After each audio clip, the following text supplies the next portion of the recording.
Party के अध्यक्ष और उत्तर प्रदेश के पूर्व मुख्यमंत्री अखिलेश यादव और मथुरा के प्रसिद्ध कथावाचक अनिरुद्धाचार्य जी के बीच हाल ही में वायरल हुए एक पुराने वीडियो को लेकर सियासत गर्मा गई है। ये वीडियो 2023 का बताया जा रहा है, जब आगरा से लौटते समय एक्सप्रेसवे पर इन दोनों की मुलाकात हुई थी। उस मुलाकात के दौरान शूद्र और भगवान श्री कृष्ण को लेकर दोनों के बीच बहस हो गई थी, जो अब सोशल मीडिया पर चर्चा का केंद्र बना हुआ है। वीडियो में देखा गया है कि अखिलेश यादव कथावाचक से सवाल करते हैं भगवान श्री कृष्ण कौन थे, लेकिन कथावाचक अनिरुद्धाचार्य इस सवाल का सीधा जवाब नहीं दे पाते। इसके बाद अखिलेश यादव कहते हैं, आज से आपका रास्ता अलग और हमारा रास्ता अलग। यही लाइन अब राजनीति का मुद्दा बन चुकी है। अब इस पर कथावाचक अनिरुद्धाचार्य का जवाब भी सामने आ गया है। अपने भक्तों के बीच उन्होंने इस मामले पर खुलकर बात की और अखिलेश यादव पर तीखा हमला बोला। उन्होंने कहा, एक नेताजी हमें रास्ते में मिले और भगवान का नाम पूछने लगे।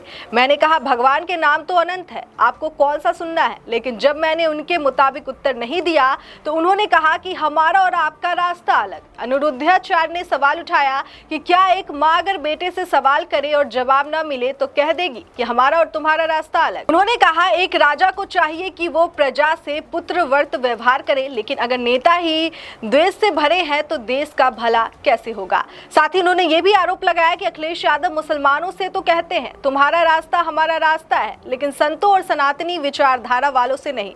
इस बयान से अब एक बार फिर से राजनीतिक और धर्म का टकराव सामने आ गया है। आने वाले दिनों में इस मामले पर और भी तीखी प्रतिक्रियाएं सामने आ सकती है। क्या ये बहस समाज को जोड़ने का काम करेगी या और बांटने का? क्या राजनीति में धर्म के इस तरह के इस्तेमाल से समाज को नुकसान हो रहा है?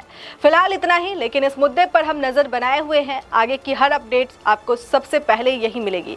आप बने रहिए लोकहित क्रांति न्यूज के साथ। अखिलेश यादव और अनिरुद्धाचार्य के बीच हुआ ये विवाद सिर्फ दो व्यक्तियों की आपसी असहमति नहीं है, बल्कि ये उस बड़ी बहस का हिस्सा बन गया है जहां राजनीति और धर्म की सीमाएं धुंधली हो जाती है। शूद्र, भगवान श्री कृष्ण, जाति और आस्था जैसे विषयों पर नेताओं और धर्म गुरुओं के विचार जब टकराते हैं तो समाज में एक नई बहस खड़ी हो जाती है कि आखिर सच्चाई किसके साथ है। जहां अखिलेश यादव ने अपनी विचारधारा के मुताबिक सवाल उठाया, वहीं अनिरुद्धाचार्य ने अपने धार्मिक दृष्टिकोण से जवाब दिया। लेकिन बात सिर्फ जवाबों की नहीं, उनके पीछे की सोच की है। क्या नेताओं और आस्थों के मामले में हस्तक्षेप करना चाहिए और क्या संतों को राजनीतिक बयान देने चाहिए? इस घटनाक्रम ने एक बार फिर ये दिखा दिया कि हमारे देश में धर्म और राजनीति गहराई से जुड़ चुके हैं और अब भी इन दोनों में टकराव होता है तो उसका असर आम जनता तक पहुंचता है।